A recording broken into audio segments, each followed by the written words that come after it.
All right. So, in one of your podcast interviews I saw you do with somebody else, you talked about how it is being a content creator and like the ideas that people will get about you, and then how you will have to take time correcting all of the lies and things like that. So, I like to help you clarify some of the misconceptions out there for people who don't know. I'm hoping that this interview makes it easier for people to see the truth like an actual black light would do. Like kind of like my name, hoping that I can help you out with that. Right on. Cool. All right, so I wanted to start everything off just telling my side of how this whole interview came to be, and then get your perspective on it.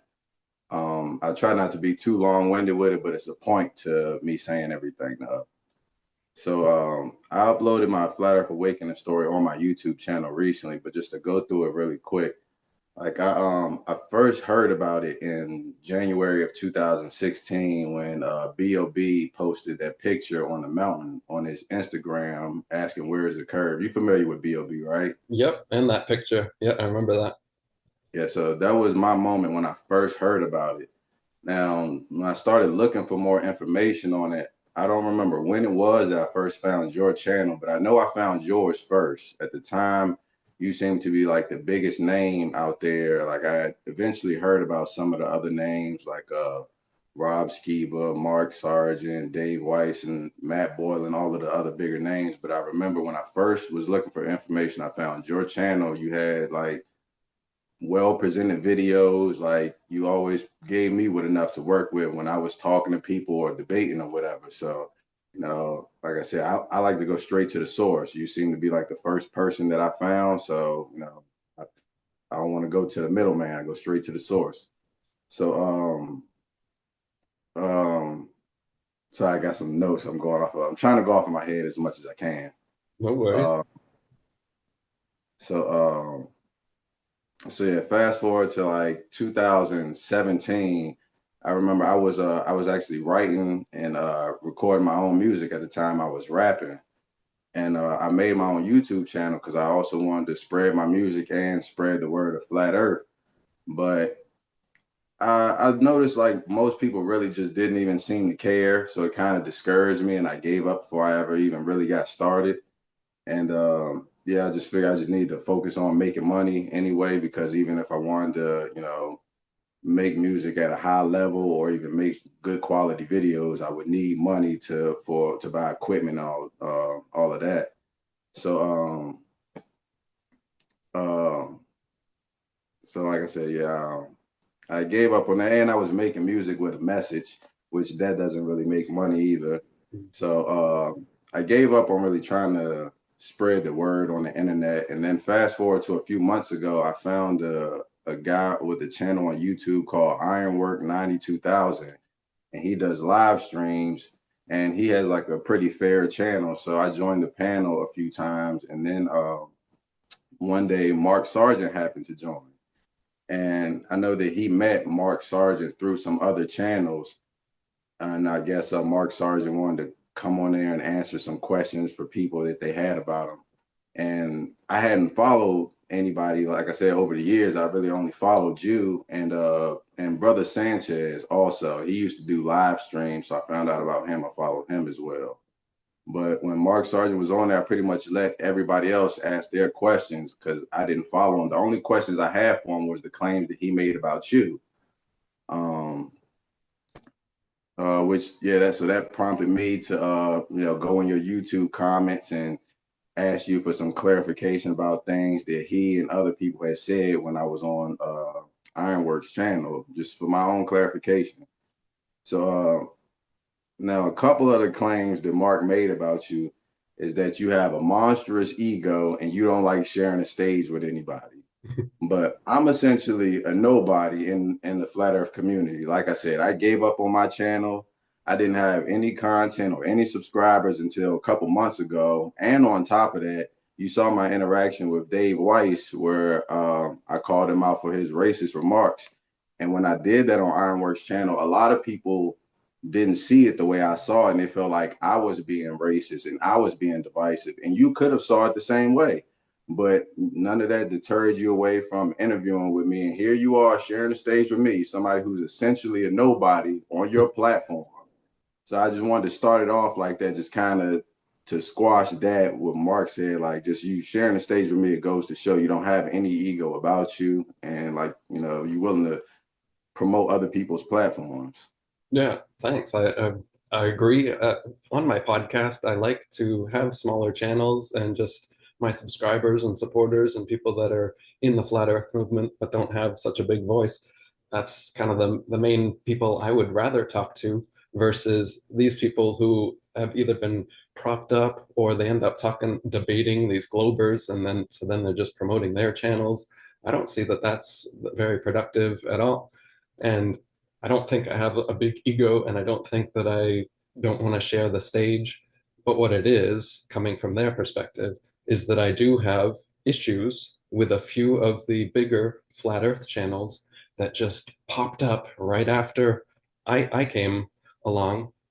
And I knew this would happen. Going back to Robotham, he had his thing with Alfred Russel Wallace, and they had this big. They ended up going to court. They had police involved, and neither of them conceded. And then you've got like Ferrari and Charles Johnson, the Flat Earth Society and the International Flat Earth Research Society. In other words, there's always a genuine camp of flat earthers, and then there's always this controlled opposition or this disingenuous disinformation camp of people who pretend to be flat earthers, but then over time expose themselves for who they're truly working for. For example, one recent one is Jeranism, who I've called out since 2015 from things that I've noticed in his content. And then he goes on, along with Mark Sargent and Patricia Steer in 2018, to go along with a group of 3 Globe Earth proponents who are filming a documentary. They get paid to support 3 Globe Earthers, and then it's a mockumentary. It's absolutely awful, and it's promoted by Netflix, so everybody sees it. So everybody looks to laugh at the flat earthers. And Jeranism, Mark Sargent, Patricia Steer, they sold out to these Globers to make this mockumentary. And then after the fact, as I said they would do, they go, "Oh, we didn't know they'd make us look bad. Oh, we thought they'd be fair and balanced. Oops." And even if you're going to give them that, what does Jaron do now in 2024? He goes along with this final experiment thing. Again, a group of Globers trying to put flat Earth to bed, as Will Duffy said, and they go along with their whole scheme. And then Jaron believes it. Apparently, now he's back to the globe. He's not a flat earther anymore, and we're all dumb. Now he's acting just like all the typical globers. 10 years of flat earthing. Now he's just completely flipped the script, and he sounds like your typical brainwashed globe earther who's never heard a flat Earth argument in his life. And this is what I have a problem with. I don't have a big ego. I don't think I have a problem sharing the stage. I just am a truth teller. That's why I got into this in the first place. So when I see people telling lies and I see people spouting disinformation, I'm going to call it out. And that's what they have a problem with. But they're not going to tell you that. That's my perspective. From their perspective, they just think, "Oh, Eric's calling,"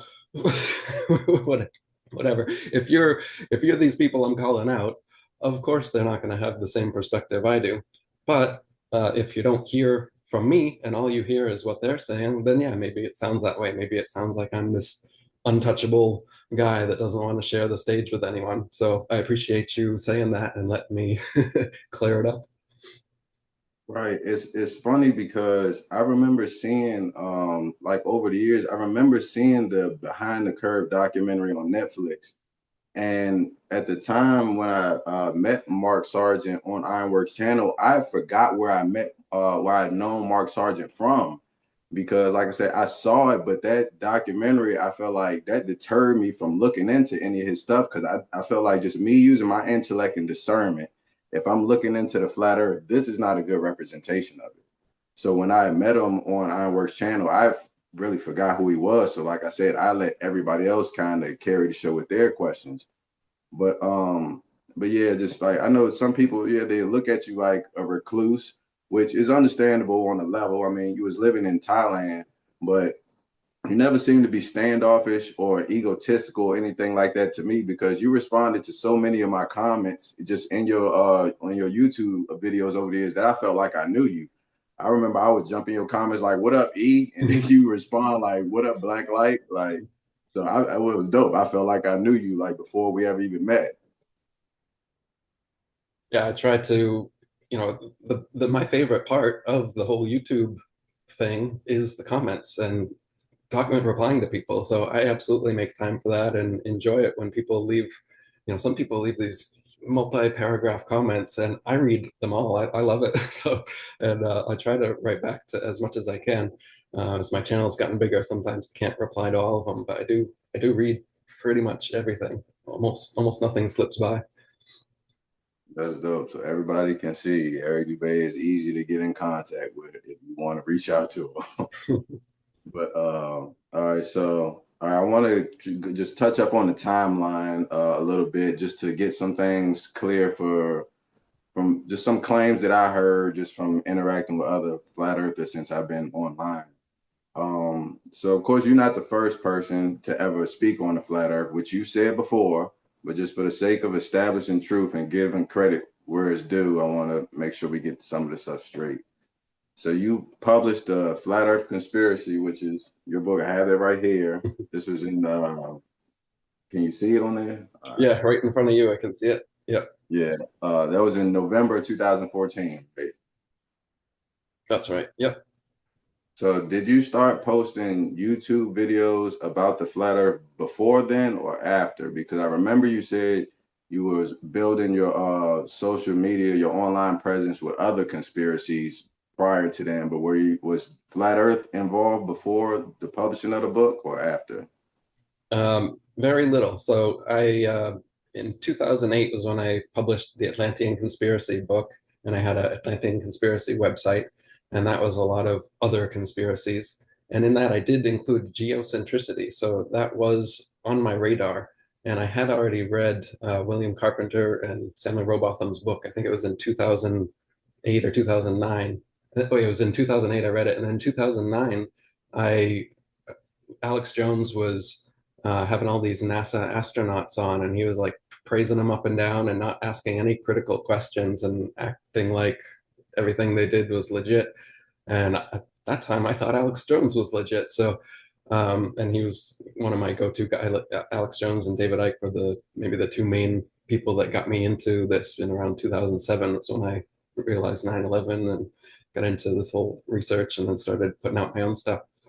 So I tried contacting him and he didn't respond to me, but on air afterwards, he said, well, I got some flat earthers contacting me saying that it's all some Atlantean conspiracy, which is the name of my book and website. So I knew for sure that he got the message. And he was calling me a flat earther because I sent him links to the flat earth books along with some other stuff in the email about the moon landing hoax and whatever, because I was considering flat earth and just sending it along to Alex, just thinking like, maybe you've never considered this before type of thing.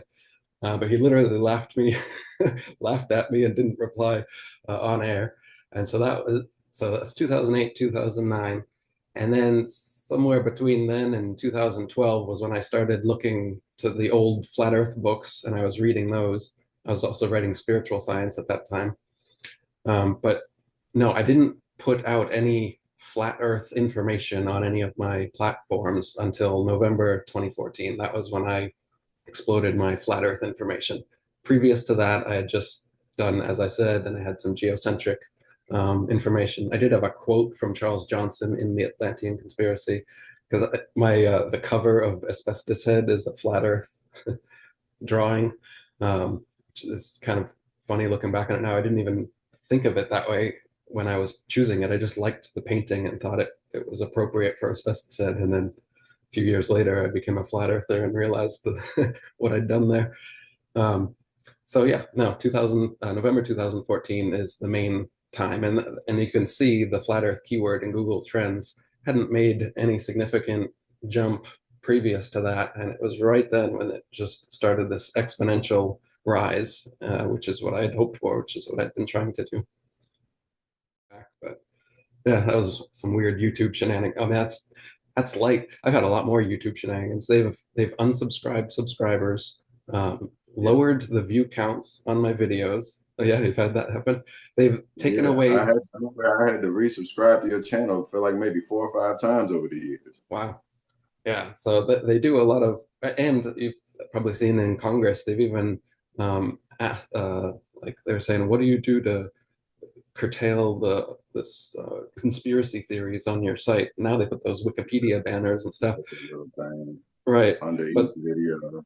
they also de-emphasize you in the algorithm and emphasize the debunking videos. So there was a time, which is when my channel actually was able to grow, maybe 2016, 2017, that area. Shortly after that, they put the clamp down and you couldn't just type in the name of my video and have it come up anymore, or flat earth and have my channel come up anymore.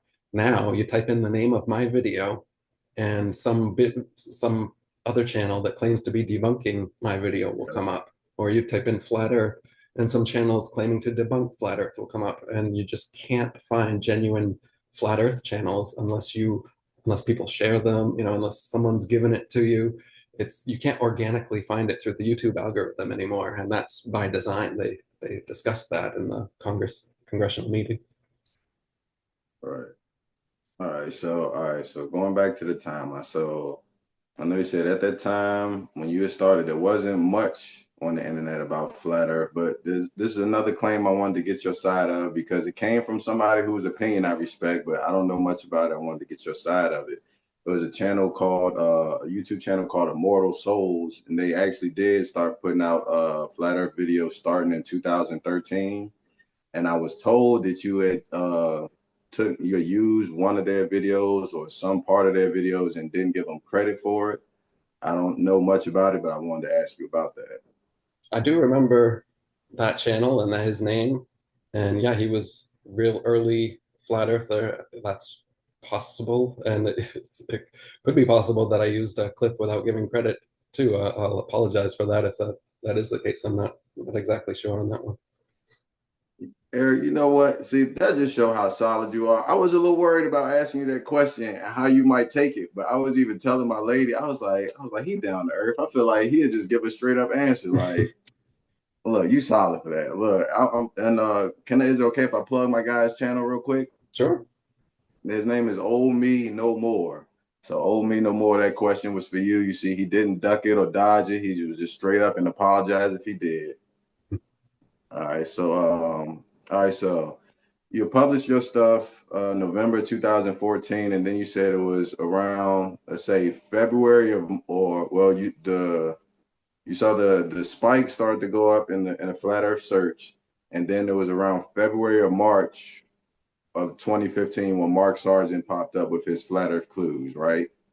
Yeah, I think it was about 2 months after. He might have been, maybe his first one might have been January even. I don't remember the exact time, but yeah, but it was so close. That was the thing. Previous to that, I'd been following what little flat Earth stuff there was. There was like Math Boylan. There was a channel called J. Henning Kalagia. There was maybe that Immortal Souls. He was an early one. Paul Michael Bales was on Facebook. And I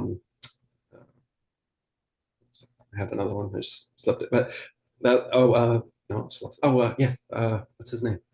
Rory Cooper. Rory Cooper was another one. And so, but it's about it. Like there was, you can pretty much name them. There was a handful of people talking about it, and that was about it.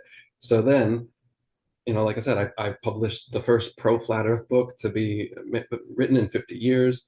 I made this flat Earth conspiracy documentary that got a bunch of hits. I had these articles that got traction. I started doing interviews. So, it got out there. But then right away, within a couple months, Mark Sargent and Jaron was right on his heels, and a bunch of these others that I call the FEIC, which is Flat Earth International Conference. That's what they call themselves, the FEIC crew. It's these people that all kind of coalesced, and they just happen to be the exact people that I've been suspicious of and noticed them telling certain lies or giving disinformation, and they all work together. And so for me, coming into this, and then, putting my information out there, seeing a few genuine flat earthers coming to IFERs, talking to me and stuff, and then seeing these people, they don't even talk to me. They just come up alongside of me, and then their organic growth is just, out of this world. Another red flag. It's like, how are they're growing so quickly? They don't even bother to network or whatever. And then, but they network with each other. And then when if and when they do finally reach out to me, I'm like an outcast anyway. And I prefer it that way. And so then if I don't, go on their show or reply to their message or whatever it is, then like, I'm not a team player. I don't want to share the stage. I got a big ego or whatever it is. A big part of it is I'm an observer. I'm watching what everyone does. I'm not necessarily trying to go out there and shake your hand and make friends with everyone, right? You too, for example. I've seen you in the comments section for years. That's why I've noticed that I noted your comments. You make great comments. So I was like, this would be a cool guy to talk to. I didn't even see you on video until a week or two ago. I had no idea, exactly what you were like, except for that you wrote really good comments. And that's a few people I've had on the podcast. That's exactly, that's all that's all the interaction we've ever had until this. And this is my way. Like I said, I like interacting with people through the comments. That's my favorite part of the YouTube. And this is just now an extension of that. So the people who leave the best comments, it's like, hey, let's have a real talk. So that's what's going on there. All right, so I wanted to make sure I'm getting the timeline straight for everybody who sees this, because another claim that Mark made, because he said that on Ironworks channel that you called him a shill, and I asked him why you called him that, and what he said was that at the time he didn't know who you were when your team supposedly reached out to him saying that you didn't want him using Crow 777's footage. So, and he says, these are his claims. I want you to address them. He says that he has emails saved from 2015 when you and Matt Boylan formed an alliance, basically saying that he has to follow you all's lead. So I want to ask, did you ever reach out to him? Because he said he has the emails. He said he didn't know who you were, but he has the emails from you and Matt. My team. Well, I don't know who he's talking about. I don't have a team, so there's that. So I don't know who he means. And I never had an I called alliance. him out on that when he said that. I called him out because I said he's because it was two shows that he came on, and I said, you said Eric has an ego, but like he always responds to me in his YouTube comments. So you saying his team reached out to you? That just don't make sense to me. Yeah. Mark has reached out to me a couple times in emails, and I haven't responded to him. So there's that. But I've never tell the truth about that. He said he reached out to you.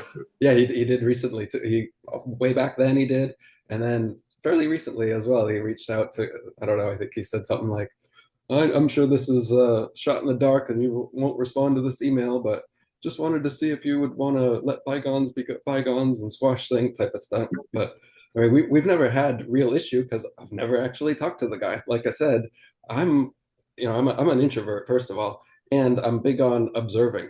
Like I said, there was barely anything to this. There was no flat Earth movement before I made a intentional, it was my life mission. Once I figured this out, I was like, this is what I'm going to do. I'm going to try to wake the world up to this thing. It's so important.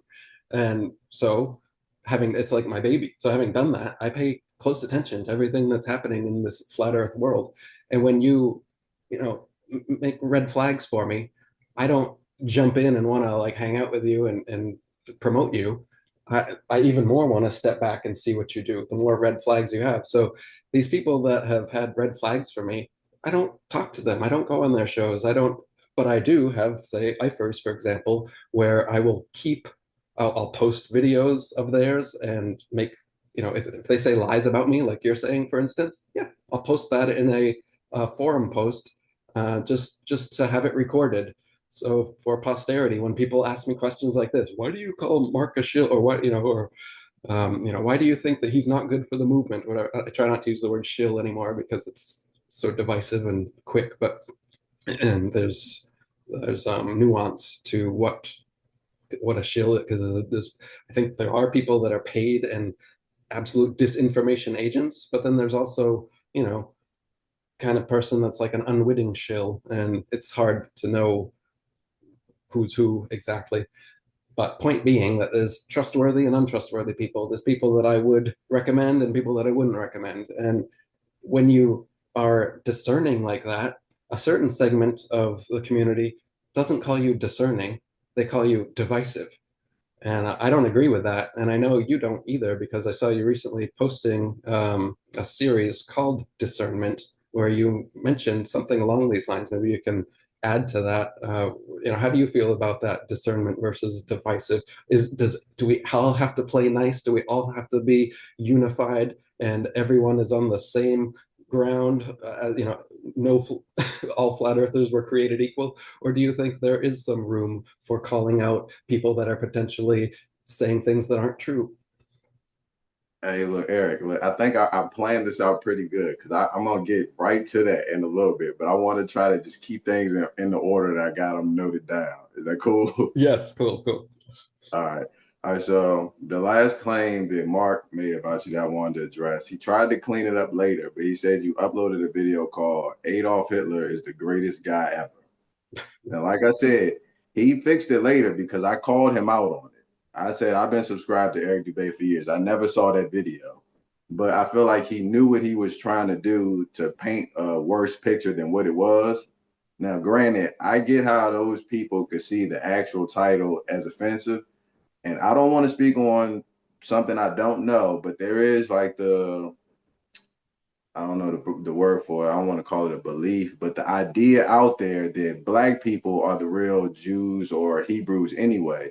So until the truth is really established and understood among everybody, I don't understand why they get offended about that the same way non-black people don't understand why we get offended about certain things.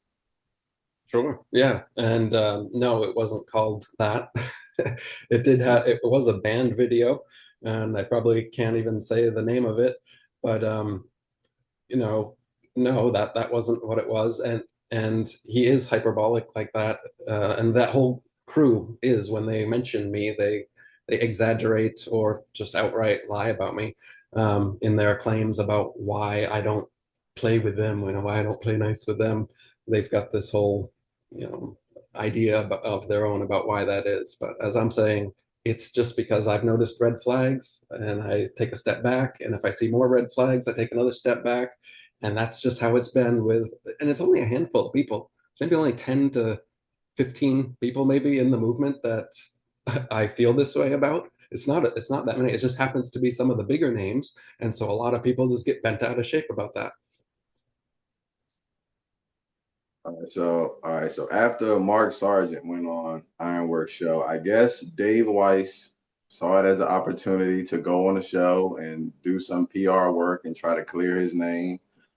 Again, I hadn't followed Dave over the years, so I only had one question for him, which was about him referencing the bucket of chicken on Lord Jamar's platform.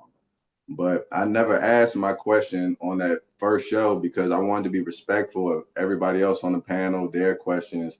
And Dave is very good at giving long, drawn out, indirect answers to questions just to like waste time so that people really can't get their questions in. So, which I called him out on that too. So, the initial show with him was about 5 hours long, which I was there for the majority of. But in the last 30 minutes after I left, he made the comment about Brother Sanchez that you saw in the video. So when he joined the panel for another show, I had to ask him about both of those things, which he did a lot of dancing around and trying to clean it up, but I wasn't buying it.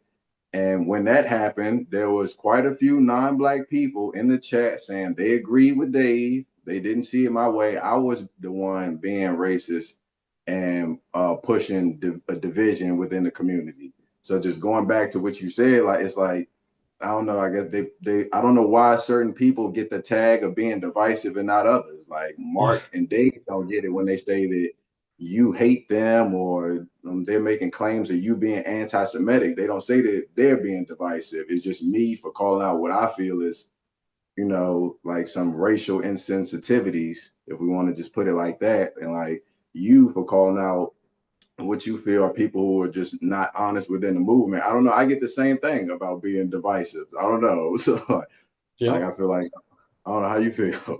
Yeah. No, I think that's just their little way because they have their own small unity amongst themselves. Like I was saying, they got their own little conference crew. They all go on each other's shows. And I feel like they are probably Freemason. And they just so happen to come into the movement right after I created it, knowing the history of Robotham and Wallace, of Ferrari and Johnson, etc. And then the Mark Sargent to my Eric Dubay comes right along with his whole crew. And it was just you knew it would happen. You see it happening, and I called it out right from day one until now. And I don't think I've been wrong. And a lot of people who have claimed that I've been divisive and claimed that I shouldn't, be saying these things have come around and said, you know what, you're right. Especially after they put out these documentaries like Behind the Curve or after Jaron did the final experiment, so many people came to my comment section and said, vindicated, Eric, you were right. You called them out since 2015, stuff like that. So that's why I do this. That's why, if if everybody has to blame me for being so divisive, but then in the end I end up being correct and I'm still the only one standing telling the truth, wasn't it worth it? Wasn't that better than Yep. if I just had a false unity with these deceivers and then became drowned out and they just muddy the waters and my voice of truth wouldn't even be a voice of truth anymore? Yeah, see, the video I made about Dave, I had already thought about clipping it up and putting it out there for people to see, but the whole divisive thing was holding me back. And I knew because he was being offensive toward black people, I knew most people wouldn't care. But when he came back on the show for a third time and put out the AI picture, that's when I just said, I'm gonna just put it out regardless of who cares or sees it, because like I don't know if you're familiar with the reference, but maybe you can look it up later. Because I don't know, I was just thinking it was funny. They made me feel like Tupac in the movie Juice when Q called him crazy. Like when they called me divisive at first, I was tripping, but then I realized they're right. Like I am divisive. There's people in the community that's telling the truth just to spread the message, and then there's people causing confusion, possibly for personal gain. And when it comes to that, I want to be the most divisive person in the community.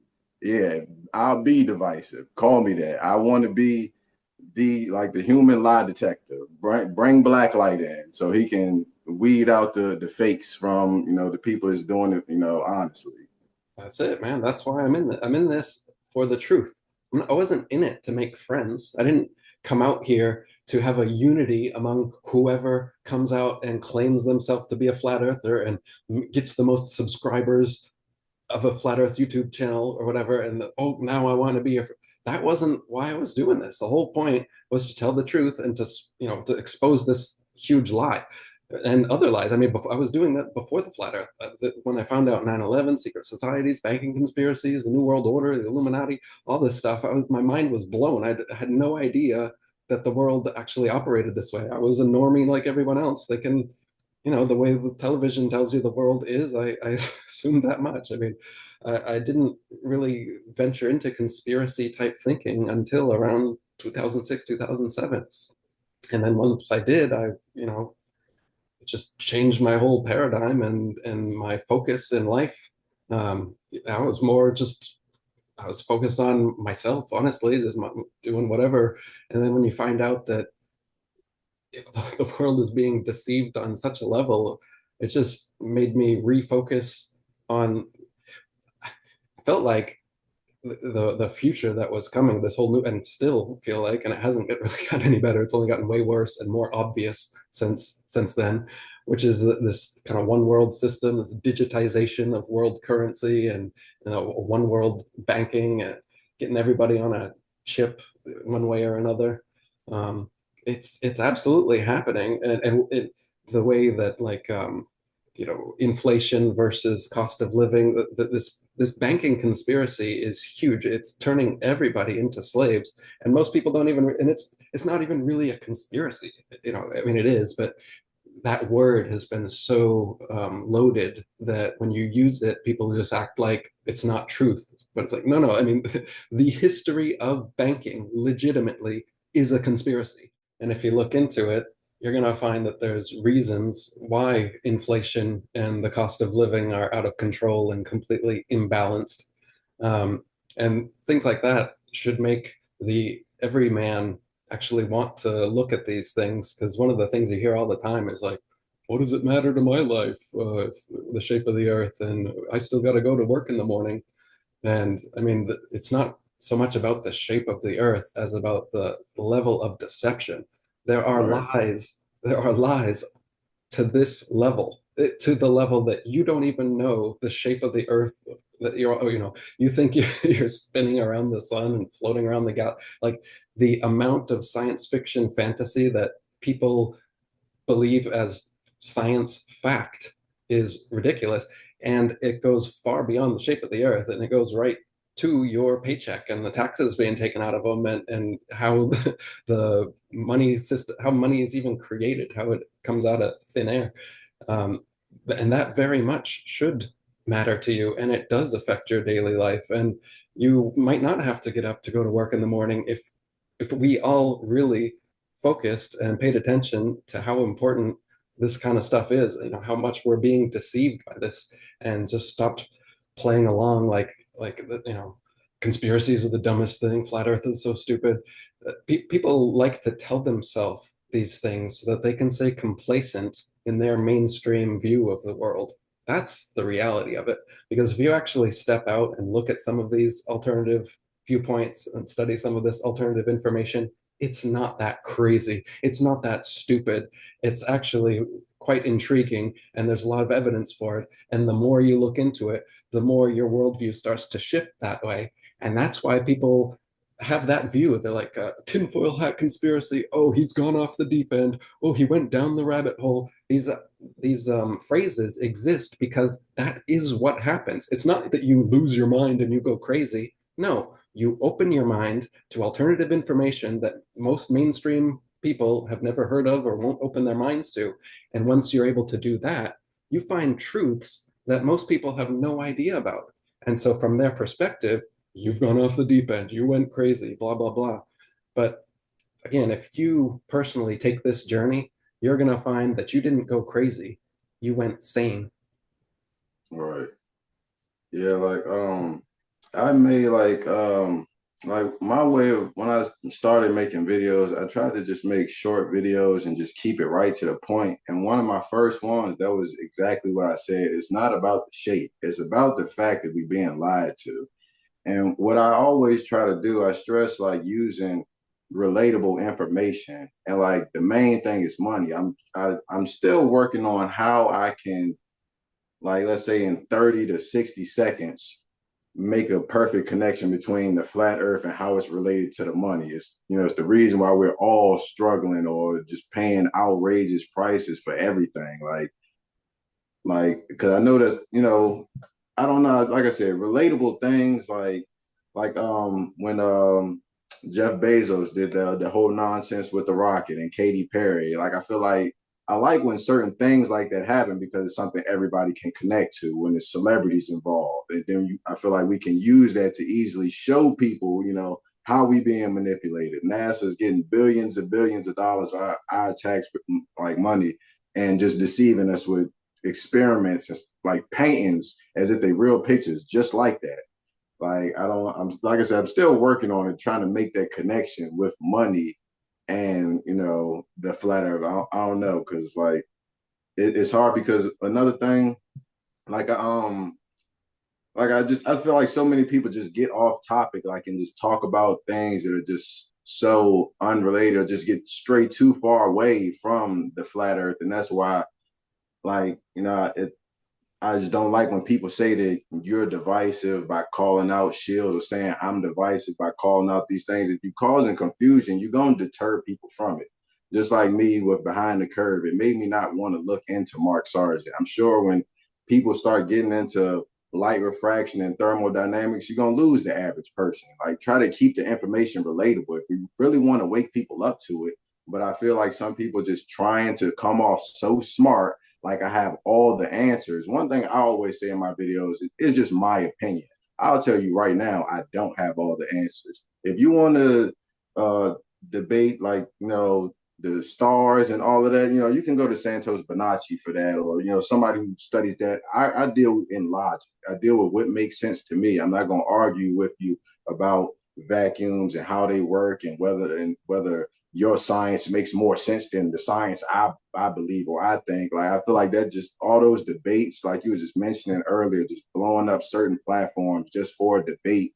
I feel like it's not really enough. Like, and then one thing I say is I never even seen one of those debates. I just never seen it. I've never watched a lot of them, but I never seen any that were even scored or properly moderated.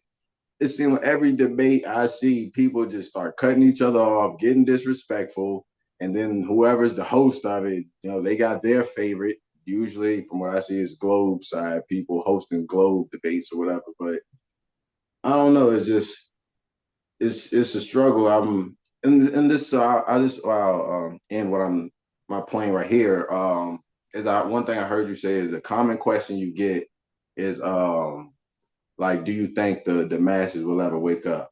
So what I want to ask is, what do you think it will take, or how long? Do you have, like, at what rate, like, let's say at the rate that we going now, how long do you think it will take, or do you think something could speed it up? What do you think? Yeah. I wonder if there will be a single catalyzing incident that is able to just wake everybody up en masse, like a COVID type thing where everybody's just paying attention because they're clamping down so hard around some issue. For example, there's this thing called Project Bluebeam, where Right. the idea is that they have these technologies where you can have holographic displays in the sky. This is like a CIA declassified document from decades ago that they are already developing this kind of technology to have convincing holographic displays over the entire sky so that people would think that a second coming of Yeah. Jesus or an alien invasion was happening. And then Uh-huh. they would be able to couple this with another kind of technology they have, which is called voice to skull, which is this like audio um, transmission device that goes right into your brain. So it's not passing through your ears like you're hearing normally, but it sounds like it could be God talking to you. And they were talking Mhm. about what kind of how they could deceive the public into a second coming of Christ by literally having people think that God was talking to them and Jesus was coming in the clouds, or alien invasion and the aliens are talking to them, or something along these lines.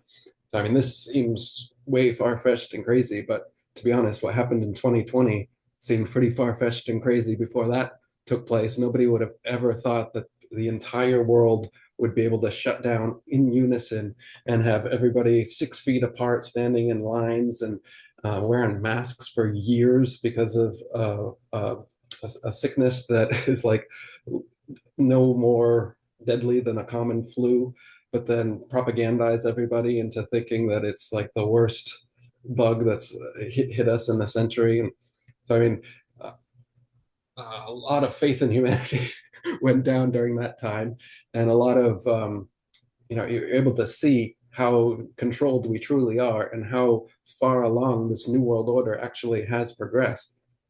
But because they're making such oversteps, such overreach, it did wake up a whole new sector of the population. A whole bunch of new people came to my channel and woke up to flat Earth and other conspiracies because of what they did in 2020. So there's this balancing that happens. The more that people try to, rich psychopaths want to control humanity, further their grip, the more that people start to, wake up and realize that, this isn't the direction we should be heading. So it's like both things are happening at the same time. And what I would hope is going to happen and what we can push to happen is as these two tracks cross each other in the night, at one point there'll be a flip. In other words, the power of these rich psychopaths that, they've got so much money that they're all in politics, they own the United Nations and the banks and everything. So the amount of power, the amount of control they have on the world stage, they can just make a phone call, and the amount of influence they can have on the world is probably more than your entire life. Whatever you try to do your entire life to make change, they can counteract that in a phone call. But we've got the numbers. If we can wake up the entire world, and the entire world starts resisting and just saying, no, we're not going along with all these mandates, all these laws, all these rules, all these things that don't make any sense for us, they only make sense for you guys. If we can wake up people enough to have that kind of consciousness shift, a paradigm shift, then absolutely, that's what I'm working for. And I think that it's inevitable, actually, in a sense, because either we wake them up before any of this crap really hits the fan, and great, or it really does hit the fan, and this thing that what I'm talking about, it forces it, exactly like you say. So once they push so hard, well, everyone's going to see, wow, they're pushing so hard. And that's the time when voices like yours and mine are actually going to have a chance to have some effect. Right now we're screaming in the wilderness, and people are probably still going along to get along, tightening their belts, going to their jobs, not making these connections we're talking about, that these tinfoil hats you think we're wearing are actually the thing that could free us, but you don't want to look into it. And because you just want to sit on the sidelines calling us crazy, we don't have the influence that we should have. We should be the mainstream opinion. We shouldn't be the alternative. Everyone should be on our side. These globers, these people that go along with the globe, for me, that's just a symbol of the mainstream at this point. But there's so many other mainstream ideas and ideals that people are propping up, that if we just leave them aside, this amount of control that the rich, powerful people have over us is gone. That's what I'm working towards. That's what I think, in a sense, it's inevitable, because either we wake up in time or we don't wake up in time. And then there's such a catalyzing event that there has to be some kind of awakening. The only thing that's going to matter is the earlier we wake up, the less painful it's going to be for us. Because the longer it takes, the more we let them clamp down this new world order around us, the harder it's going to be to struggle through that awakening process and actually taking the chains off of us again. All right. So I wanted to ask you, because I'm glad you spoke on that, because when like you said, like media, like our voices need to be elevated now. I feel like I'm trying to make up for lost time in a sense, because I let people kind of kill my spirit from getting online earlier. But yeah, I'm trying to constantly share like just different channels of people's pages. Like, now, one thing, all right, well, let me ask you about this first. Because, all right, so two things I noticed that you don't do is from what I see, correct me if I'm wrong, you don't do live streams, and you also don't do like short reels. Why don't you do those? I've considered both. I may at some point do both. Um, I haven't done shorts yet because most of my content is just like nothing that I say is short enough to make a short that even makes any sense to be a short. I think it would be a good way to try to grow my channel, and I've thought about trying to do it, but I just don't know. There's not really clips of mine that I think would be effective in that format. And live, there's a few reasons. I get nervous going live, like it's completely whatever happens, it happens. If somebody walks into the room, I get a phone call. I don't know. It's just you're on. It's go time if you're live. So I don't care for that. And also, it's when you're live, it's usually just you're responding to people that are there with you, commenting. And so I think I would actually enjoy it. It might be fun for me, but I don't think, especially if you did it over and over, like if I just continued doing that, I think it would water down my channel, so that people coming to it, if that was all I was providing, was just kind of me talking to comments, it's not that engaging. But I think I've considered it. I may do it at some point. Because the reason I brought that up, because like I said, that's how I'm connecting with a lot of people now. Like I said, Ironwork 92,000. I would subscribe everybody to recommend to him. And Eric, I would say you too. I would say because he runs a very fair channel, and like I said, he engages with the chat in the way that I feel like a lot of people like it. Like I said, he's like just like I said with you, he reaches out to people, and I feel like I said, like the shorts, if just my advice, if you could just figure out a way to just shorten some of your material, I feel like it would be great on TikTok because I feel like you are definitely needed on TikTok. I feel like there's a lot of people that lack discernment on TikTok that would really benefit from your presence over there because like when I found out I'm new to TikTok. Like this year I started getting on TikTok and I just got on there I just seen a lot of people just talking about how you could just post anything and just go viral and make money. So I'm trying to just, post my work stuff or whatever, just trying to go viral. But then I noticed like there was actually people doing like live streams talking about flat earth in there with panels. And I was pretty wide-eyed about it. I was excited. I'm like, yo, like there's a whole nother audience like where I could tap into and meet some new people. And then I quickly realized that those live streams are for people to yell and argue and not get your point across.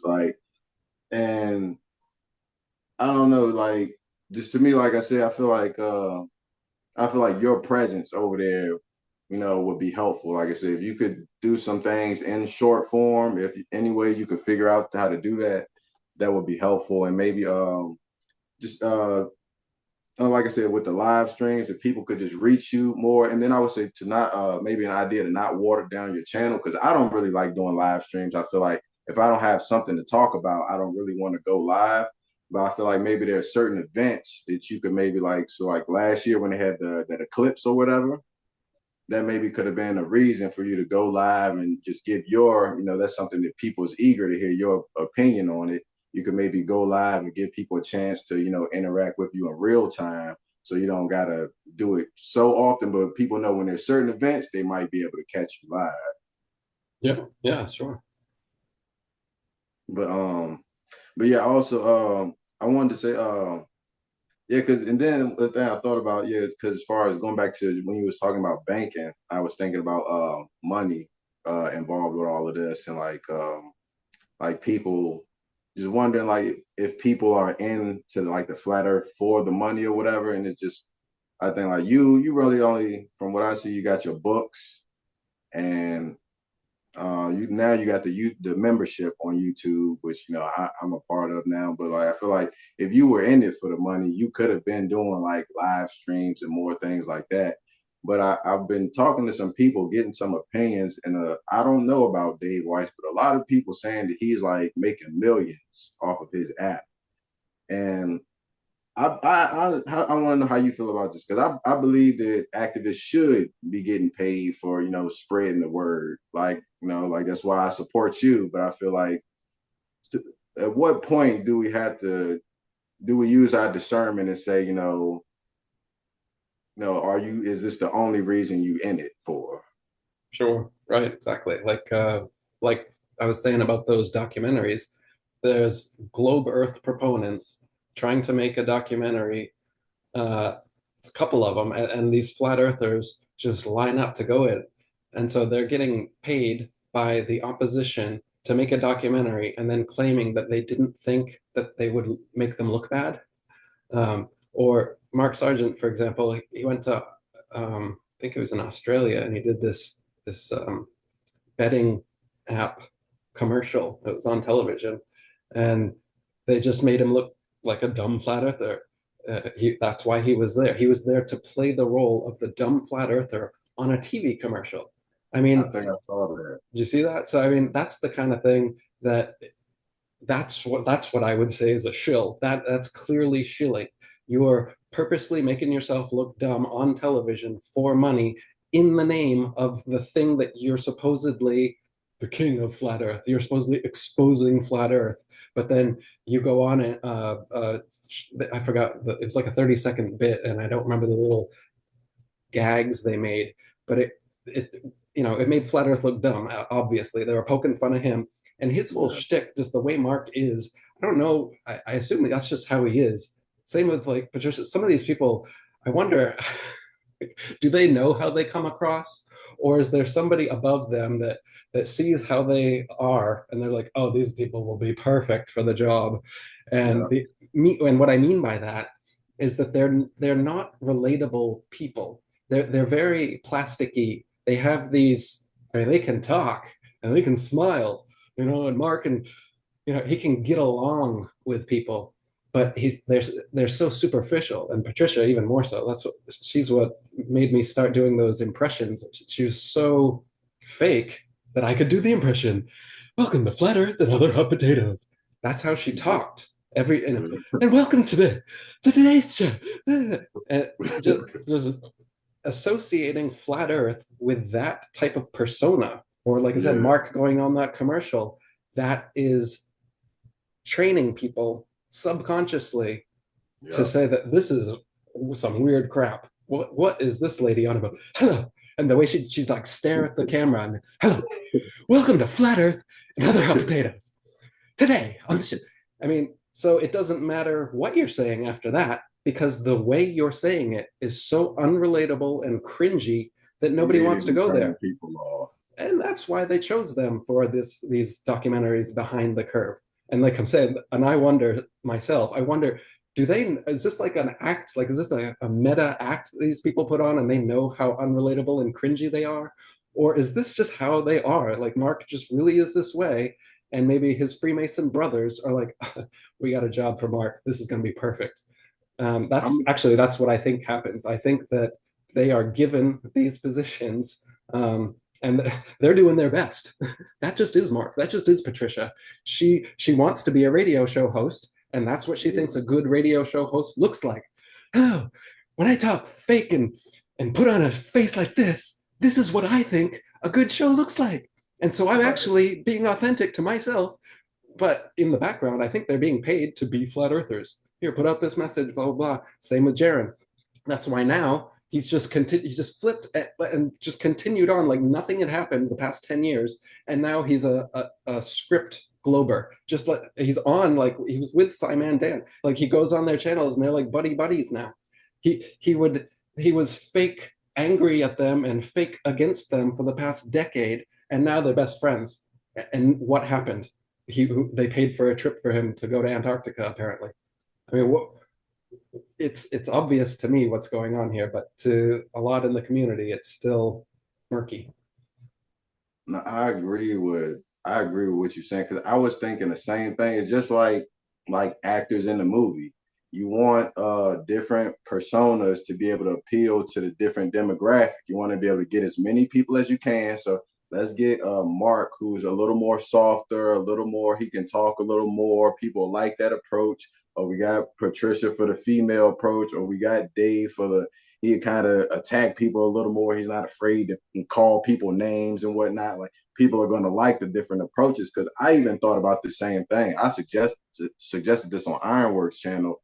Like like it's problematic for me that like Dave. I don't know. People say that Dave was a salesman.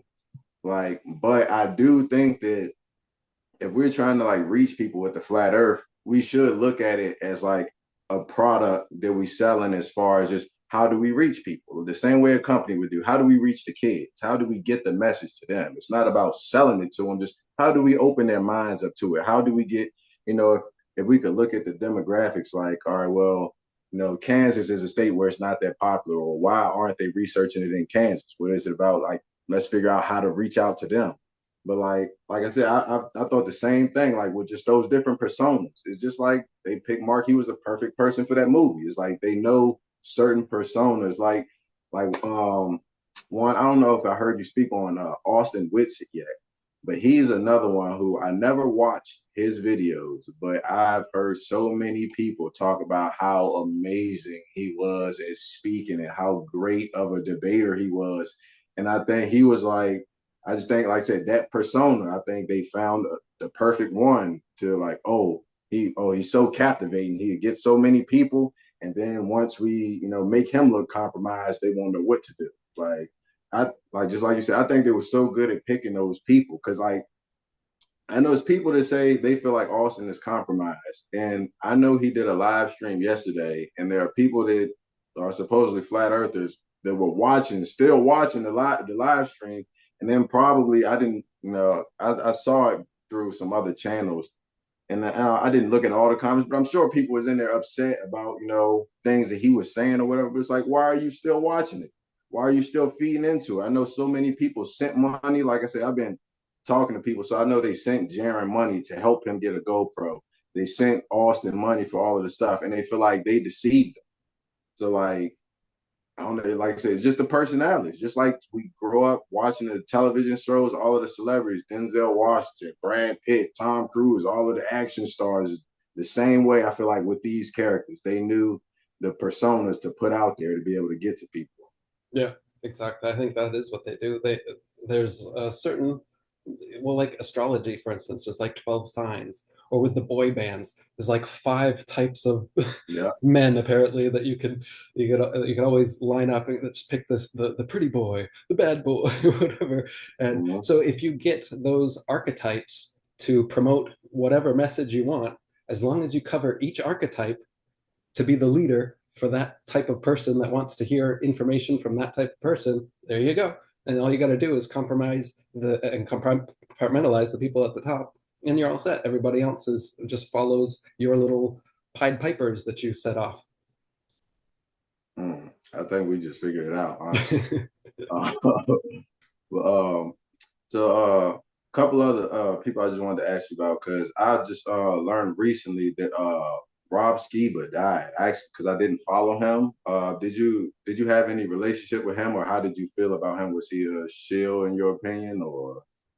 He was an interesting one because he was part of that FEIC conference crew, but I never felt that he was quite as in it. Because that's the other thing. Similar to ODD, for instance, I feel like there's well, and this is how Freemasons operate, so it absolutely could be this way, which is there's people that are already part of the Brotherhood. And so for you, it's simple. You just get your next assignment type of thing. But then there's also new recruits. And the way you're recruited into Freemasonry is through someone who's already a Freemason, and then you get recruited that way. I don't know his relationship to the rest of the crew. What I would say is he was a literalist Christian. I don't jive with literal Christianity. So to me, anyone who mixes flat earth with literalist Christianity, you're already in disinformation land. And so for me, I put him in that camp anyway. So he wasn't flat earthing the way I would prefer. I would rather have people just talk about flat earth, or if you're going to talk about other things, mix it in. Well, it's kind of got to be stuff I agree with, or else I'm just not going to really want to deal with you, right? I'm going to think that there's either alternative motives or just that we don't see eye to eye on that thing, and in which case I'm going to promote what I see, not what you see, type of thing. So I also wanted to ask you about Sean Hibbler because I know you were in the first level movie, but you weren't in like any of the follow-ups. I didn't know. I was wondering what was your relationship with him, if you felt like maybe he was, if he was compromised or if you just decided not to be in the films. Yeah. I didn't necessarily think he was compromised. We still we chat back and forth once in a while, and we're on good terms. But when it came time to make the level 2 and the level 3 movies, I, as you know, have an issue with Dave Weiss and some other people in the movement, and he wanted to include Dave Weiss specifically in the movie, and I specifically didn't want to be in a documentary with Dave Weiss. So it was basically a hard it was an ultimatum on my part, and he went with Dave Weiss. Okay. And so I just said, all right. And I think the part 2 and part 3 suffered uh, for it, but that's on his, that's up to him. I still enjoyed the first one. I thought it was pretty good. I like his video editing capabilities. He's great as far as that's concerned. But then when it goes back to this whole discernment thing we were talking about, I don't know that he's compromised. I think he just discerns differently than me, and that's fine. Um, but and this is what I like. That here's an example. So we don't have unity, so to speak, but he's also not an enemy. I'm not calling him a shill. You know what I mean? We don't see eye to eye completely. And I like this kind of semi-unity much better than whatever kind of unity this other crew trying to get with me and blaming me for not having. It's like, Right. can't we just we work together a little bit and then we work on our own a lot. And if we decide to come together with certain people at certain times, great. And if certain people don't jive with us so much, fine.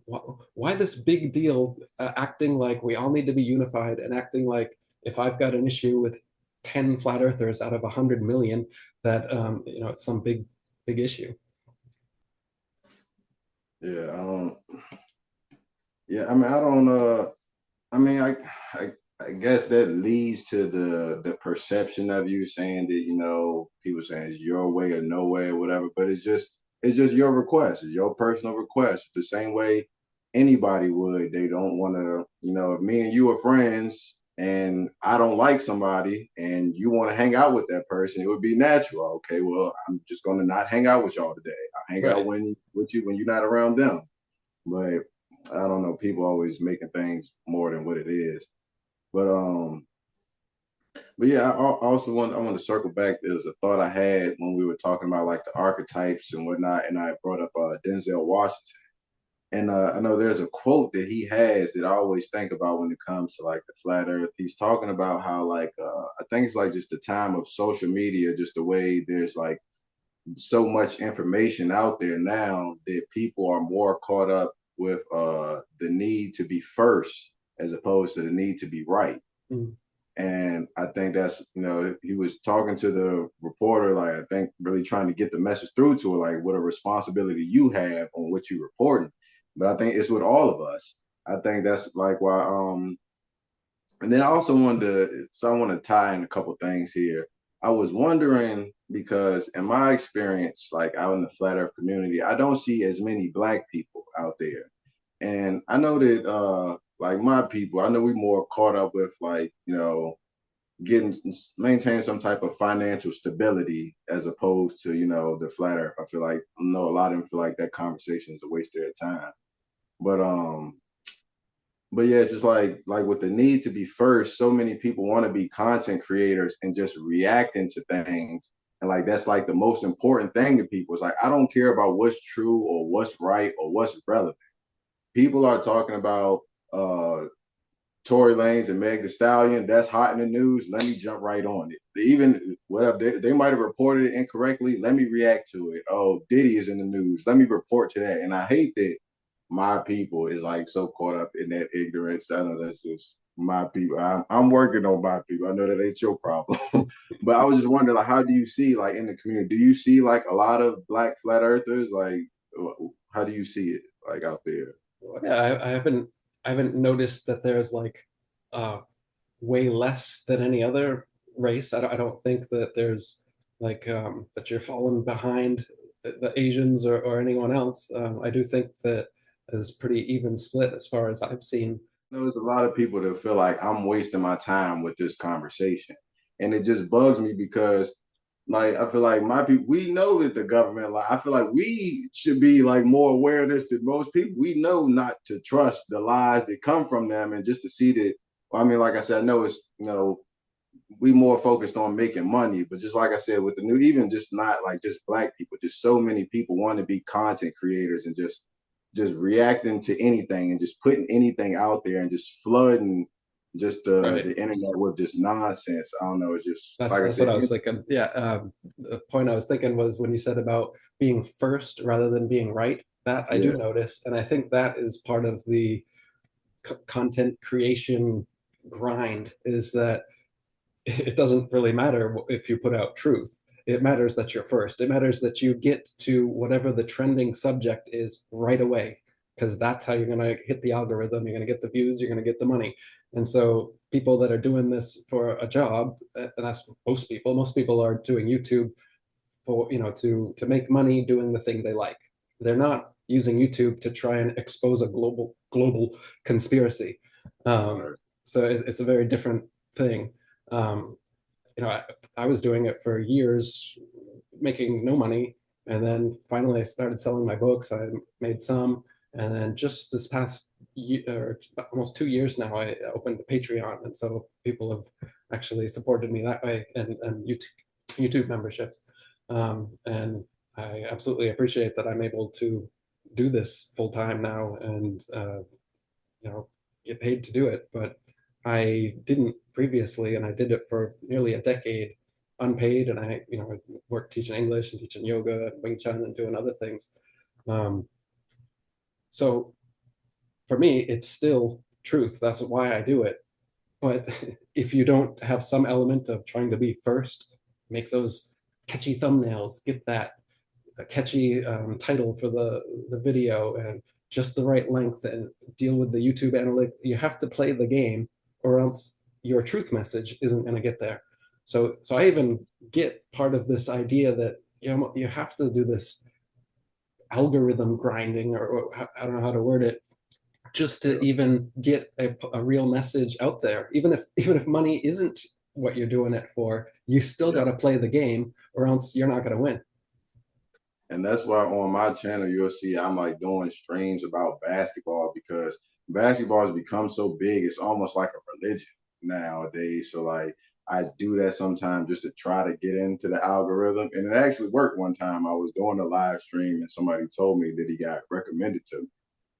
Oh, right And on. like, and that's one thing I keep saying. Like I keep telling my girl, I keep telling myself. Like I always said, I don't want to become like a prostitute for the internet. Where like I want to put a message on here. Yeah, I was saying I don't want to be a prostitute for the internet and like only doing because, like I said, I did a skit. They got like on TikTok, it got 18,000 views. But I did a basketball short and put it on YouTube, and that got like over 500,000 views. So like if I'm doing things like that and it helps me get into the algorithm, and eventually I'm getting paid for this, but people see I'm talking about the flat earth too. Of course, somebody might want to sway me or, oh yeah, I'll make more of those funny videos. And somebody in my position who don't got a lot of money, it's not sweet for me right now. Of course I'll be encouraged, oh yeah, let me go ahead, make some of these videos. And then it could just get to a point where I'm eventually swayed completely off of my message. And I don't want to do that, just like trying to get into the algorithm just to be able to get the message out there. But like you said, we got to play the game to some degree. And as long as you're doing it with something that you enjoy yourself, like basketball, I've got other stuff that I enjoy that I have put on my channel as well. Some things that do hit the algorithm and do well, and other things that most people don't even like, but I enjoy it. And so I also purposely made the channel my name, Eric Dubay, rather than the flat earth, or something like that that would box me into some idea of myself, because we're all dynamic people, and like we were saying, uh, personas like that could be used to, like a Pied Piper, to lead people astray, but it can also be used by genuine, authentic people to bring people to your message. So if other people are into basketball, for example, and they have no idea about flat Earth, they don't care about that, but then they relate to you based on some other aspect of your personality that you absolutely enjoy, and that you want to create content on that as well.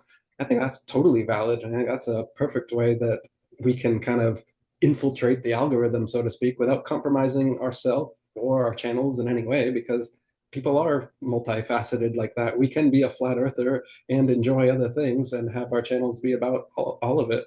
So I totally think that's fine. The thing I was criticizing is when you mix flat earth with things that are purposely disinformation or obviously cringeworthy, or whatever, and it brings your message down. Things like that, I don't think brings your message down in any way. Yeah, I appreciate it because I actually most of the subscribers I got on my channel, they all came from Ironwork channel. Like I said, he runs a good fair channel. When I started doing my content, he was a big supporter of it and told people to subscribe to me. So I was doing my NBA Finals predictions the other night, and most of the people in the chat were flat earthers. Some of them didn't. Most of them didn't care about basketball, but we all just in there having fun, giving our predictions. So yeah, it works both ways. It's just, we all just getting along, even though it's things that make us different. We all just getting to know each other in there. But but yeah, also yeah, speaking to what you were saying, yeah, that's another thing with Mark Sargent because I looked into his channel and now like his live videos, like his series that he's doing is called Strange World, and the thumbnails just look so extreme that it's like you're supposed to be the flat Earth guy. What is this Strange World stuff with all these weird thumbnails? It's like he getting into like I don't know. It just looked like the conspiracies that would turn people off, like some like reptilian stuff, like that stuff. People could be reptilians and shapeshifters, but we don't got enough proof of that. Like I feel like that's too far out there, and his channel just looks like that. So I get completely what you're saying with mixing that up. Yeah, I agree. And he's been doing that right since he first came on the scene. That was the thing I took issue with right away was just the way he spoke about flat Earth and speaks about flat Earth. Now he has it like on a script that he does before every show. He says this where he's like, "Are we living in a Truman Show enclosed dome?" And he has these little phrases like that, a Truman Show enclosed dome. I mean, that's flat Earth adjacent, I guess. But saying that as this little script he does before every single show, it's like you're saying, it's just it's off there in kind of weird fringe land, and it seems like he's doing that purposely and mixing that in with the flat Earth. Like one of the early things he was saying was that the moon is a holographic projection by the dome builders. This is how he would always say it in interviews. I mean, what does Yeah, that mean? The dome builders are holographically projecting the moon. I mean, just that phrase is already turning a bunch of people off, and any critical thinker like myself, it's just making me go, wait, what are you talking about? Dome builder? So you think there's physical beings alive now that built the dome? Is that what, and nobody ever questions him on these things that he says. Like, why are you conflating a movie with reality every time? Why do you always say Truman Show enclosed dome? That's a movie. Like, aren't we talking about the truth here? Why are you every single show incorporating a fiction movie into the nonfiction truth that you're supposedly about to disclose? It's these little subconscious things that a lot of people, it just goes over their head and they're like, Eric, what are you nitpicking about? Like, this is how they operate. If you are going to be an agent and like a Pied Piper and throw people off course, how do you think you do it? These little subtle ways is how you do it. Welcome to Flat Earth, another hot potato. The way that she stares at the camera and says that plasticky phrase, that's turning off 99% of humanity. And the 1% that follows her doesn't get that because they think that she's yeah. just so friendly and charming, and they don't get that that persona doesn't work for most people.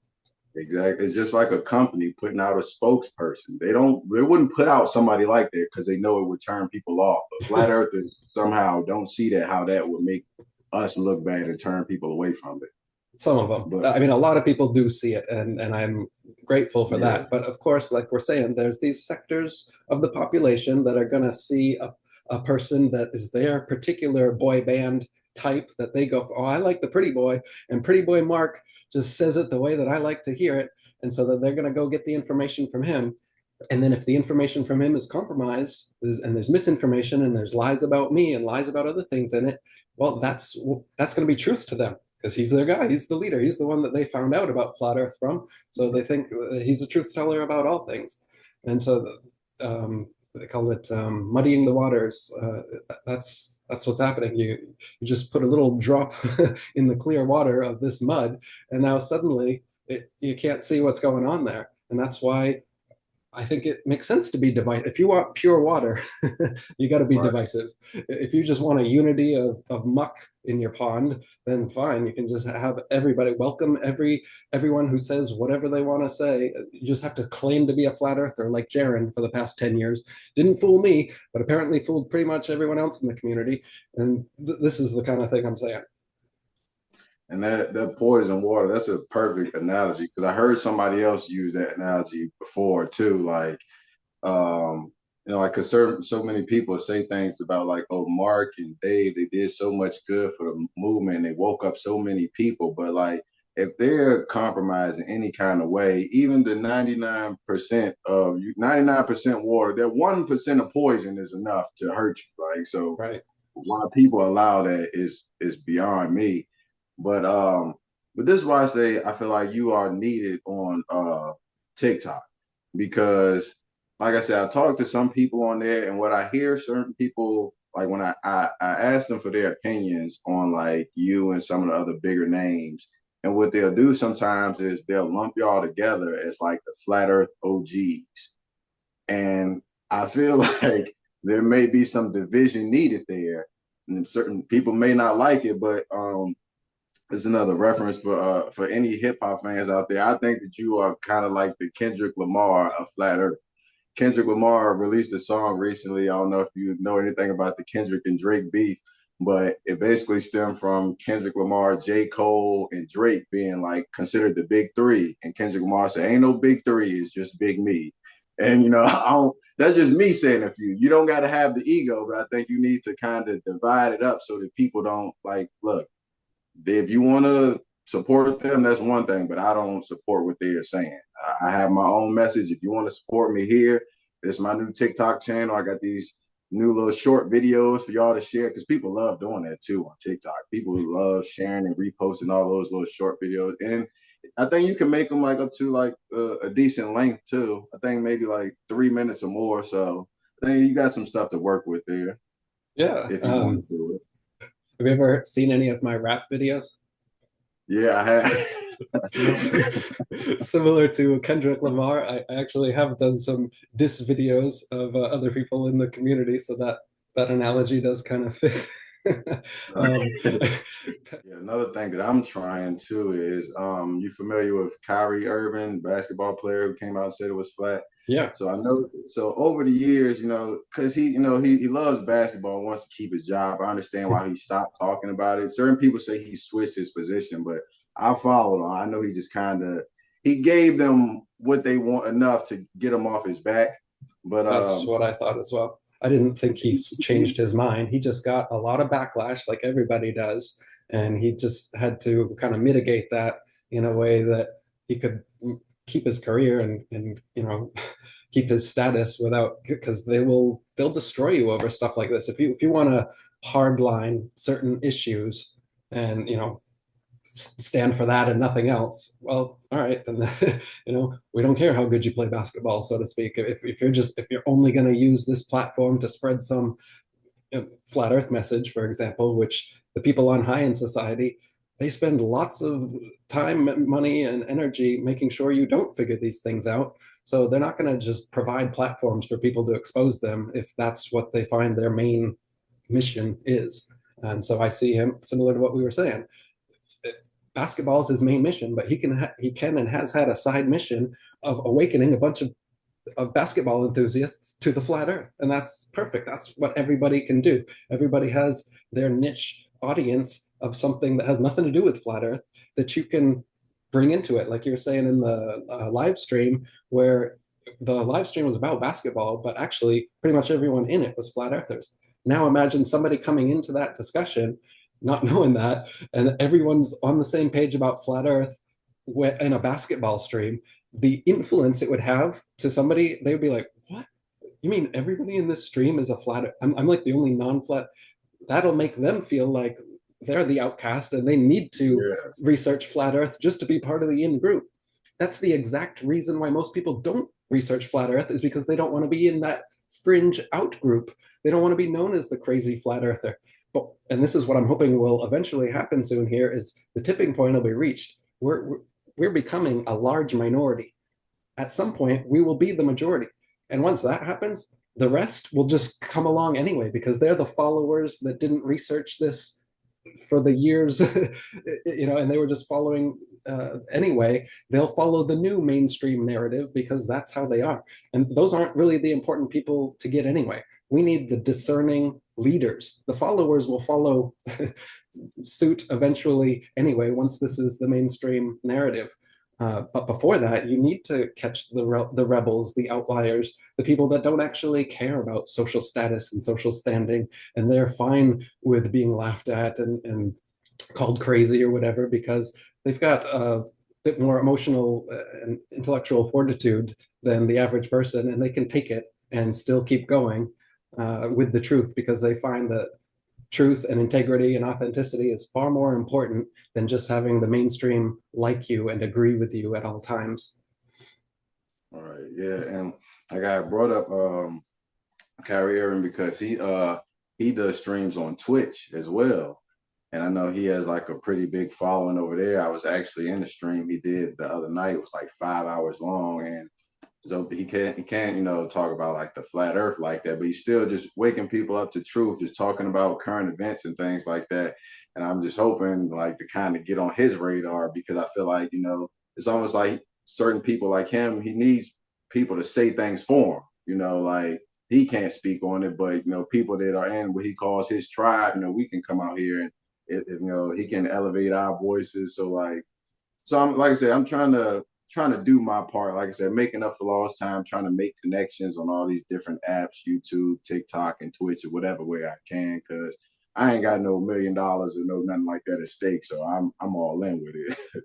Yeah, no, and it's so helpful. Like Bob, I think that may be similar in the sense of he gave my name in one of his songs, and so that's making or allowing me to speak for him. That he put enough faith in my message to just basically say go to Eric Dubay, and so that's a way that I can speak for him, but he's speaking to people that I could never get access to. And so we Right. can work together in these ways, like you're saying, like Kyrie Irving's doing. If you're on a certain stage where you can't say, or Eddie Bravo did the same thing, you know what I mean? He's at a certain level where he has access to people that I don't have access to. And so he goes on the Alex Jones show and says my name over and over again, or on the Joe Rogan show, and he's done it. And these are the kind of things that people that are kind of like closet flat earthers or people who don't know how to do flat earth activism, there's so many little ways that you can anonymously do it as well. But if you don't even want to be known as a flat earther, there's so many anonymous types of activism that you can do. If people care to find out, I have like a bunch of videos called flat earth activism that you can find, stickers and poster. You can make channels that don't use your own voice or your own picture. People go out and do tags. There's a bunch of things that you can do that isn't gonna out you as a flat earther, but you can point towards other legitimate voices in certain ways. People leave business cards all over the place, signs on highways, you name it. But and people have done it for the past decade. That's how flat Earth got big. I mean, there was a time back when this was first gaining its steam, when just holding a sign that says flat Earth was already what nobody. It wasn't it wasn't a thing. It wasn't on anyone's radar. Now people maybe don't do that as much anymore because everybody knows that there's these crazy flat earthers out there. Now what we need is, like we're saying, targeted links or targeted names. Because if you just say flat earth, like I said, you type that into Google, you're not going to get legitimate flat earth people or flat earth videos anymore. You need Eric Dubay, or you need an actual name, specific links, something more than the general, which was fine maybe in 2015. Now we need more specific, books to go to, actual names of documentaries that people can type in. I think that's where the future is, not the general just research flat earth. That worked in 2014.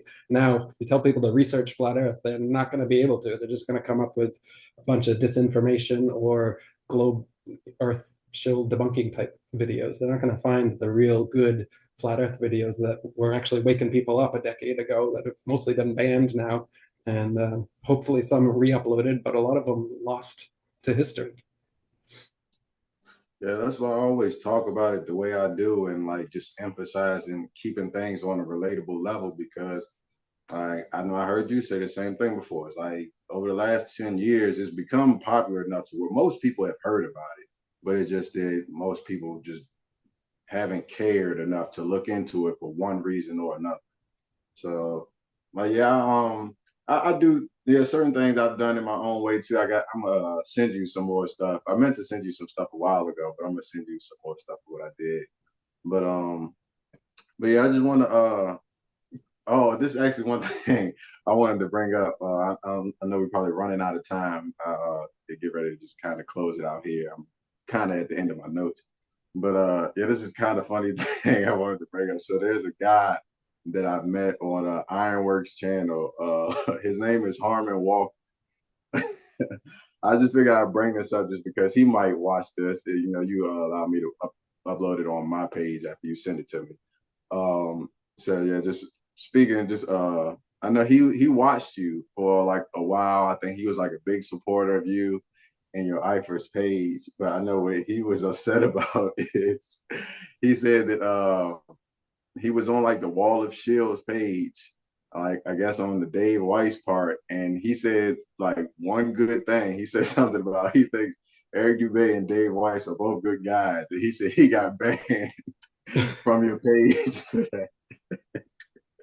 I just wanted to know if you remember that or if you wanted to speak to that at all. I don't remember that. No. Um, there are two other administrators on IFRS, and or there were. That's something I could talk about. So there was me and two other administrators on IFRS for the past decade or so. But the other two were two, a brother and sister from England that I've never met, but they were early flat Earth adopters and supporters of my work. And so it could have been one of them, first of all. I don't remember what it was. And very recently, I'm thinking this is what happened is they've kind of, they haven't really been doing administrating for several years now. I think they've opened a vegan restaurant as far as last I heard. And so they're busy doing other things. Recently, I thought IFRS was hacked because a bunch of threads were disappeared and a bunch of accounts got deleted. And now what I think has happened is one of the other two administrators just came back and started administrating again. I'd assume they kind of stopped doing it. And I think that's where a lot of threads disappeared and a lot of people just got banned. This was a few months ago, not too long ago. So what I did is I turned both of their administrator accounts off. So previously, basically, we were kind of a cohesive unit and we would talk together if we were going to ban something, if we didn't want a thread, and it worked that way. Time's passed, and now we haven't even talked for years, but they still have admin capabilities. And I think one of them came back a few months ago and just what they thought was cleaning up the forum, because back in the day, we had I would say, a very heavy ban hammer for this reason. I mean, we still have these rules. I just don't enforce them as tightly anymore, which is that you're not supposed to create a new thread in the forum whatsoever if there's an existing thread that suffices, for example.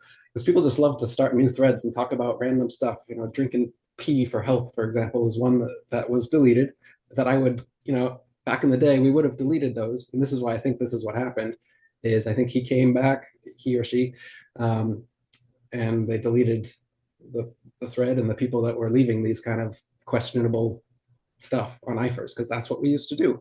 We wanted to keep the integrity of it for just stuff that we agreed with. What happened over time is that we kept such a heavy ban hammer that people were not enjoying it. And I think a lot of people that were genuine people were getting banned just because they don't have the same perspective that we do.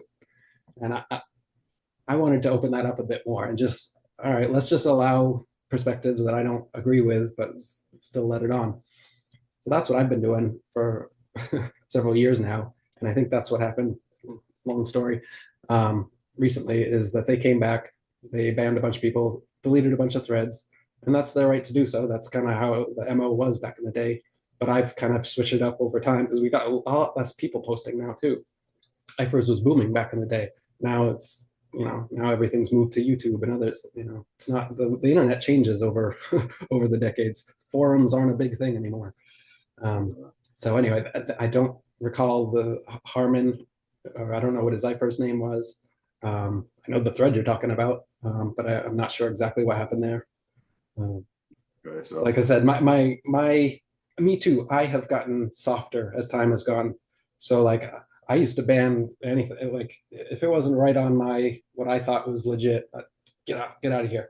I've softened over time to the point that I've just, like I said, I've just not banned, but I've administrated my own administrators, so they don't even have that power anymore. I'm the only one now that has that power, and that's why the forum, some people would say, has gotten worse because of it. Because now I'm just allowing kind of whatever, like most forums do, because I've just gotten so much flack for the way I've moderated it previously. I don't know what to do. It's the same issue we were talking about with unity versus divisiveness. Basically, when I first started, I was super divisive, and I was just like, I'm going to keep the integrity of what I think is the truth, and anyone that goes off my script, basically, you're off my forum.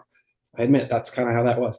I've softened up a lot over the past 10 years to the point that I think my two administrators, they're just kind of like, you're too soft now. I don't know. We haven't talked. I don't know what they would say, but I took their moderation capabilities off because I think one of them came back, deleted all that thread, and then it caused kind of an issue with me and everyone else there. Like, Eric, why did you just ban me? Why did you delete my thread? And I'm like, I didn't. Sorry.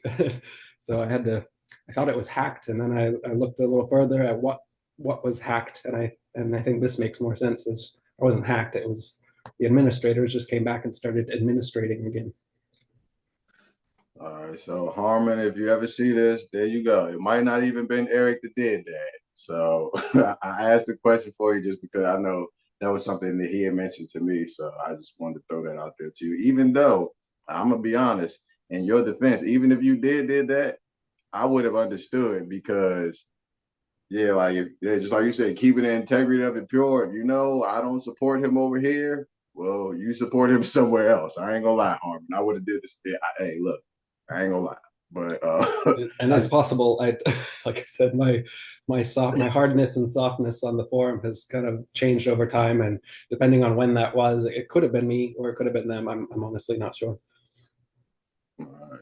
But yeah, I can't see the time, so yeah, I know we're probably getting close to the end of it. But yeah, just I just wanted to end off just saying like yeah, just recommend once again one more time Ironwork 92,000. Yeah, if you want to subscribe to him, maybe just check out some of his live streams. Or I think he subscribed to you as well, and I think maybe if I talk to him, I know he's open to doing an interview with him if that's something you would like to do. Just helping, just get your name out there and helping kind of get rid of the misconception that you being like this recluse and not wanting people just see you on some regular channels. If people see you on like Brother Sanchez or Old Me No More, or if they see you on TikTok a little more, I think people are, it'll change the misconceptions and it'll help clear things up for people to see, what's real flat earth information and what's just, like you said, the stuff that's muddy in the waters.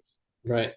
Yeah, and I'm hoping to get out and do a little bit more of that kind of stuff now. I've just moved into a new place. It's a bit quieter and I've got high-speed internet. So I haven't been doing as much interviews and podcasts recently, just more because of where I was living. So now I'm open more to doing lots of ideas. I got a lot of new things that I want to try as well as interviews.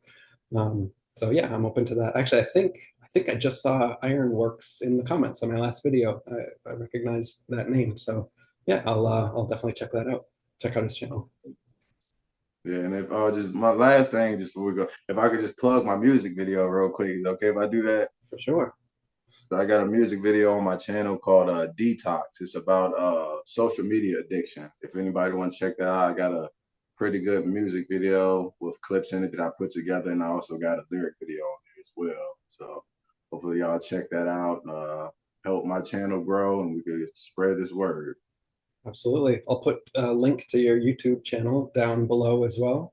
If you have any other links, social media that you would like promoted, just send them along to my email, and I'll put that in the video description as well. Okay, I appreciate it.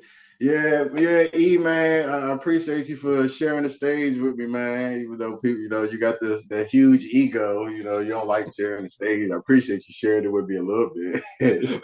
Well, I'm glad there was some room left on the stage for you with my big ego. I'm glad I didn't push you off the stage and that we could have this talk. I enjoyed it. But like I said, I've always enjoyed your comments over the years. I recognize that you're an intelligent person with, and a genuine, authentic person. Just the way you talk, it comes across in comments. Usually, I can tell what kind of person somebody is by the way they express themselves in written language, even. And haven't been wrong yet. I think the people that I've noticed their words when I meet them, I haven't been disappointed. So I appreciate you going out on a limb here with me, just coming out and doing this podcast. I know we've never talked before, that we were just in comments and recently the email I sent you. Um, so thanks for doing this, and maybe in the future I plan on continuing. We may have repeat guests eventually once I've gone through my Rolodex of people I want to talk to, and hoping you success in your channel and appreciate the activism you're doing and continue to do. So thank you. Yeah, I appreciate you, man. I hope I add some numbers to your channel. Hope your channel grow. And I almost forgot. I almost went through the whole show without showing off the shirt. Can you see it? Nice one. It certainly is. I wanted to come dressed for the occasion.